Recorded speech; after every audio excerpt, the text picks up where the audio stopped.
새벽 4시. 희정은 알람이 울리기 전에 눈을 뜬다. 창문 밖은 아직 밤이다. 집안은 조용하지만 희정의 머릿속은 이미 분주하다. 오늘도 이번 제사만 끝나면이라는 말을 속으로 되뇌며 몸을 일으킨다. 손목은 뻣뻣하고 어깨는 돌처럼 무겁다. 어젯밤 늦게까지 회사 일을 마무리하고 들어왔지만 쉬는 시간은 없다.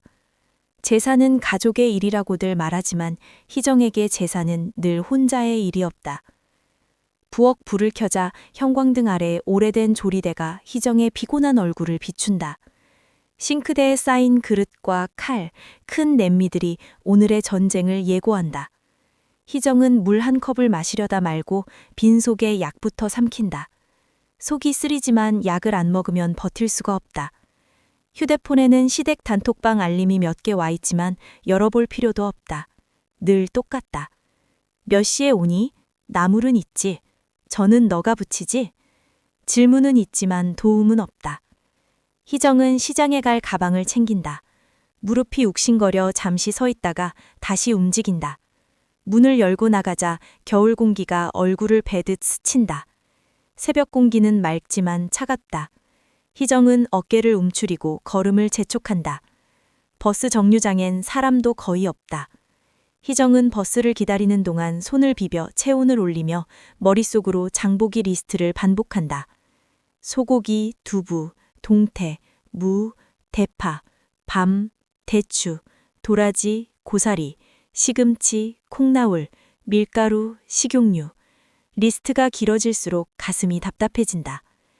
시장에 도착하면 세상은 조금씩 깨어난다. 상인들은 천막을 치고 생선 비린내와 채소 흙냄새가 공기 속에 섞인다. 희정은 가격표를 확인하며 손에 쥔 돈을 계산한다. 월급날은 아직 멀었지만 제사상은 기다려주지 않는다. 시댁에서는 제사는 마음이라고 말하지만 마음만으로는 재료가 채워지지 않는다. 희정은 생선을 고르며 상인의 말에 기계적으로 고개를 끄덕인다. 상인은 오늘 제사예요? 며느리들은 고생이 많지 하고 웃지만 그 웃음이 위로처럼 들리지 않는다. 오히려 현실을 더 선명하게 만든다. 무거운 장바구니다 팔목을 짓누른다. 희정은 시장 한가운데 잠시 멈춰 숨을 고른다. 주변에는 부부가 함께 장을 보는 모습도 있고 딸이 엄마와 손잡고 다니는 모습도 있다. 희정은 그 모습을 멀리서 바라보다가 시선을 돌린다. 누군가와 함께라면 덜 무거울까? 하지만 희정은 늘 혼자였다. 희정아, 너는 살림 잘하니까 네가 하면 다르더라. 시어머니의 칭찬 같은 말이 떠오른다. 그 말은 칭찬이 아니라 책임의 고정이었다. 집에 돌아오면 아직 해가 완전히 뜨지 않았다. 희정은 장바구니를 내려놓자마자 앞치마를 두른다. 손을 씻고 재료를 꺼내며 부엌을 전장처럼 정리한다. 냄비에 물을 받고 불을 올리고 고사리를 불리고 도라지를 찢고 무를 썰고 양념을 만들고 전을 부칠 밀가루 반죽을 준비한다. 손이 쉴 틈이 없다. 희정은 일의 순서를 머릿속으로 끊임없이 계산한다. 이걸 먼저 해야 저게 늦지 않는다. 한번 타이밍이 어긋나면 밤새 끝나지 않는다. 남편 도연은 거실에서 잠결에 몸을 뒤척인다. 희정은 소리를 내지 않으려 조심하지만 칼이 도마를 치는 소리는 새벽의 고요를 깨뜨린다. 도연이 부엌으로 나온다. 벌써 시작했어? 도연은 미안한 표정이지만 그 미안함은 행동으로 이어지지 않는 때가 많다. 희정은 응 해야지 하고 짧게 답한다. 도연은 물을 한 잔 마시고 다시 들어간다. 희정은 그 뒷모습을 보며 속으로 말한다. 같이 하는 집도 있는데 우리는 왜 이렇게 됐지? 시어머니에게서 전화가 온다. 희정아, 동그랑땡은 꼭 많이 해라. 지난번에 부족했어. 희정은 네 어머니 라고 말한다. 그리고 탕국은 간 잘 맞춰. 아버님이 싱겁다고 하셨잖아. 희정은 네 라고 답한다. 전화가 끊기면 희정의 손이 잠깐 멈춘다. 숨이 한 번 깊게 들어갔다가 길게 빠져나온다. 누군가 내 몸 상태를 묻는 전화는 없다. 괜찮니? 라는 질문도 없다. 오직 음식, 양, 간, 모양, 순서뿐이다. 점점 몸이 이상하다. 희정은 어지럼증을 느낀다. 손끝이 저리고 가슴이 두근거린다. 뜨거운 김이 올라오는 냄비 옆에서 희정은 순간적으로 시야가 흐려진다. 희정은 싱크대에 손을 짚고 잠시 버틴다. 잠깐만, 잠깐만. 희정은 스스로를 다독인다. 하지만 부엌의 시간은 기다려주지 않는다. 불을 꺼야 하고, 간을 봐야 하고, 다음 나물을 무쳐야 한다. 희정은 다시 몸을 일으킨다. 전 부치는 팬이 달궈진다. 기름이 튄다. 희정은 팔에 작은 화상을 입고도 아무렇지 않은 척한다. 이미 익숙한 통증이다. 그렇게 몇 시간째. 희정은 눈꺼풀이 무겁다. 고개를 들면 어지럽고 고개를 숙이면 속이 울렁거린다. 하지만 희정은 멈추지 않는다. 이번 제사만 끝나면이라는 생각이 다시 머릿속을 채운다. 그 말이 희정의 마지막 끈처럼 느껴진다. 그러다 사고가 난다. 희정은 탄국 냄비를 옮기려다 순간 균형을 잃는다. 발끝이 미끄러지는 느낌, 손에 힘이 풀린다. 뜨거운 국물이 공중에서 흔들리는 찰나 희정의 몸이 앞으로 기울어진다. 끓는 국물이 허리부터 다리까지 쏟아진다. 시간은 느려지고 귀에서는 소리가 멀어진다. 그 다음 순간 희정은 비명을 지른다. 살이 타는 듯한 통증이 몸을 찢는다. 도연이 달려온다. 희정아! 도연은 당황하지만 본능적으로 찬물을 틀어 희정에게 물을 뿌린다. 희정은 울부짖으며 바닥에 주저앉는다. 통증과 공포가 뒤섞인다. 도연은 떨리는 손으로 수건을 찾고 119를 부를까 고민한다. 희정은 숨이 가빠져 말이 끊긴다. 아파, 도연아! 그 몰소리는 작은 아이처럼 떨린다. 도연은 그제서야 자신이 얼마나 많은 것을 당연하게 여겼는지 깨닫는다. 병원으로 가는 길, 희정은 창문 밖을 멍하니 바라본다. 도연은 계속 미안해, 미안해 라고 말하지만 희정은 대답할 힘이 없다. 구조실의 흰 조명 아래에서 희정은 옷을 갈아입고 화상 부위를 치료받는다. 의사는 수술 가능성을 말한다. 도연은 고개를 숙이고 손을 떤다. 희정은 천장만 본다. 눈물이 나지만 흐르지 않는다. 너무 많은 것을 참아온 사람의 눈물은 쉽게 나오지 않는다. 시댁 단톡방에 메시지가 쏟아진다. 뭐가 그렇게 심각해? 제사 음식은 어떻게? 병원 가면 오늘 제사는 못하는 거야? 도연아, 네가 잘 챙겨.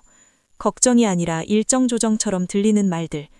희정은 그 메시지를 보지 않으려 하지만 도연의 휴대폰 화면에서 몇 줄이 스친다. 희정의 심장이 쿵 내려앉는다. 내가 다쳤는데도 제사부터? 희정은 입술을 깨문다. 수치심과 분노, 허무함이 한꺼번에 몰려온다. 희정은 병실에서 휴대폰 메일함을 연다. 그리고 보내지 못한 편지들이 잔뜩 쌓여 있는 것을 본다. 147통. 모두 친정 엄마에게 쓰다만 메일이다. 엄마, 나 괜찮아. 엄마, 나 오늘 너무 힘들어. 엄마, 나 그냥 울고 싶어. 희정은 보내지 못한 이유를 안다. 보내면 엄마가 걱정할까봐. 보내면 내가 약한 사람이 되는 것 같아서.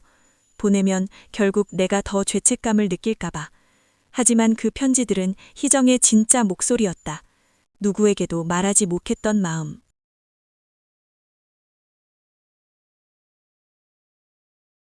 도연은 병실 밖에서 시댁에 전화를 한다. 처음으로.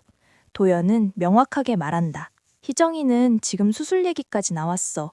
제사 음식은 못해. 이번엔 가족이 알아서 해. 상대방은 당황하고 불쾌해하지만 도연은 물러서지 않는다. 이건 희정이 혼자 할 일이 아니었어. 도연의 목소리는 떨리지만 단호하다. 통화가 끝나고 도연은 병실로 들어와 희정을 본다. 희정은 아무 말 없이 도연을 바라본다. 그 눈빛엔 피로와 슬픔, 그리고 아주 작은 기대가 섞여 있다. 며칠 뒤 시댁 가족회의가 열린다. 희정은 아직 병원에 있고 도연이 대신 나간다. 형님들은 우리가 못 도와준 건 미안하지만 희정이가 너무 예민한 거 아니냐고 말한다. 시어머니는 며느리가 집안일 하는 건 당연한 거지 라고 말한다. 그때 시아버지가 조용히 입을 연다. 당연한 게 어디 있나. 사람이 쓰러질 때까지 시킨 게 당연인가? 그 말에 방이 잠시 멈춘다. 시아버지의 목소리는 늦었지만 분명하다. 이제부터 제사는 우리 모두가 나누자. 누가 뭘 맡을지 정하자. 처음으로 분담이라는 단어가 가족 안에 들어온다. 희정은 병원에서 그 이야기를 전해 듣는다. 희정은 쉽게 믿지 못한다. 말로는 누구나 할 수 있다. 하지만 변화를 만드는 건 반복되는 행동이다. 희정은 재활 치료를 받으며 천천히 걷는 연습을 한다. 뜨거운 국물은 사라졌지만 마음속 상처는 더 오래 남아있다. 희정은 어느 날 도연에게 말한다. 나 이제 무리 안 할 거야. 이번 제사만 끝나면. 이런 말도 안 할 거야. 도연은 고개를 끄덕이며 대답한다. 그래, 우리도 선을 지키자. 가족이라도. 시간이 지나 희정은 친정에 간다. 엄마는 문을 열자마자 희정을 꼭 안는다. 아무 말 없이 안는다. 그 품 안에서 희정은 처음으로 온전히 울 수 있다. 엄마는 묻지 않는다. 왜 그렇게 했어? 대신 고생했지 라고 말한다. 희정은 그 말에 무너진다. 내가 듣고 싶었던 말이 이거였구나. 희정은 그제야 자신이 지난 15년 동안 무엇을 버텨왔는지 또렷하게 본다. 희정은 회복해가며 하나씩 바꾼다. 제사 준비는 가족이 분담한다. 형님들이 나무를 맡고 도연이 전을 부치고 시어머니가 탕국을 보며 시아버지가 장을 본다. 완벽하진 않다. 처음엔 어색하고 불평도 나온다. 하지만 희정은 더 이상 모든 것을 혼자 짊어지지 않는다. 희정은 자신의 몸을 우선한다. 그리고 자신의 목소리를 낸다. 이건 내가 못해. 이건 같이 하자. 그 말은 가족을 깨는 말이 아니라 가족을 다시 세우는 말이 된다. 희정은 가끔 부엌에서 손등에 남은 흉터를 바라본다. 흉터는 사라지지 않는다. 하지만 흉터는 기억이기도 하다. 내가 어디까지 참았는지의 기록. 희정은 스스로에게 약속한다. 다시는 그 지점까지 가지 않겠다고. 그리고 희정은 누군가의 며느리이기 전에 자기 자신이라는 사실을 되찾는다. 이 이야기는 희정만의 이야기가 아니다. 누군가의 집, 누군가의 부엌, 누군가의 새벽에도 비슷한 일이 반복되고 있을지 모른다. 가족이라는 이름 아래 당연해진 희생, 전통이라는 이름 아래 감춰진 불평등, 이번만이라는 말로 미뤄온 경고들. 희정은 말한다. 가족 사이에도 선이 필요하다고. 사랑이라는 이유로 누군가가 계속 소모되어서는 안 된다고.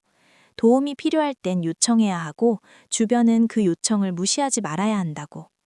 그리고 마지막으로 희정은 147통의 메일 중 하나를 드디어 보낸다. 제목은 짧다. 엄마. 내용은 더 짧다. 나 이제 괜찮아지려고 해. 전송 버튼을 누르는 손이 떨리지만 희정은 누른다.